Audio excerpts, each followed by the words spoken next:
Ketika saya melanjutkan studi di Rusia, cukup banyak sekali teman-teman yang bertanya, apakah sistem sosialisme masih diterapkan di negara Rusia?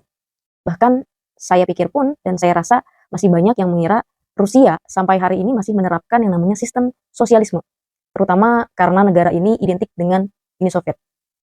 Jawabannya tidak. Karena secara formal, sistem sosialisme di Rusia sudah berakhir sejak runtuhnya Uni Soviet pada tahun 1991. Sejak saat itu, Rusia tidak lagi dapat dikategorikan sebagai negara sosialis ataupun komunis dalam pengertian klasik. Namun, perubahan tersebut juga tidak berarti kalau Rusia beralih sepenuhnya ke kapitalisme liberal, seperti di negara-negara barat. Karena dalam praktiknya, Rusia mengembangkan model yang lebih kompleks. Para akademisi menyebutnya state capitalism atau kapitalisme negara, yaitu sistem ekonomi pasar di mana aktivitas bisnis dan kepemilikan swasta tetap ada, tetapi negara memegang kendali kuat atas sektor-sektor strategis seperti energi, pertahanan, transportasi, dan industri ataupun sektor-sektor strategis lainnya. Dalam bidang politik, Rusia juga tidak menjalankan demokrasi liberal secara penuh. Kekuasaan negara terpusat pada eksekutif yang kuat, sementara mekanisme demokrasi berjalan dengan ruang yang cukup terbatas.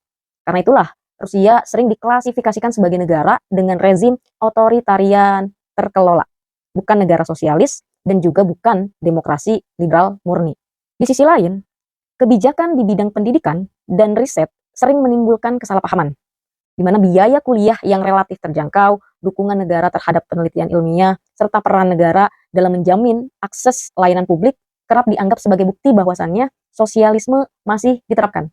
Padahal, kebijakan semacam ini merupakan bagian dari strategi negara modern dalam membangun sumber daya manusia dan juga diterapkan di banyak negara dengan sistem ekonomi kapitalis.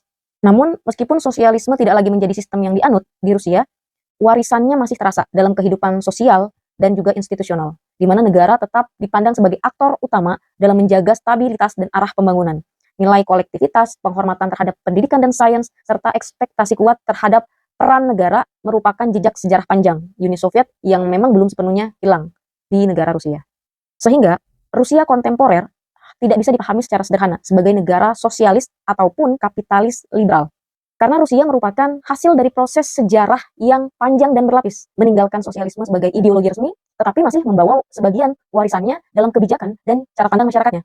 Sehingga pendekatan ini memungkinkan kita untuk memahami Rusia secara lebih jernih, tanpa terjebak pada label ideologis yang memang terlalu hitam putih. Kira-kira begitu. Saya Harif Farhani, salam dari Moskow.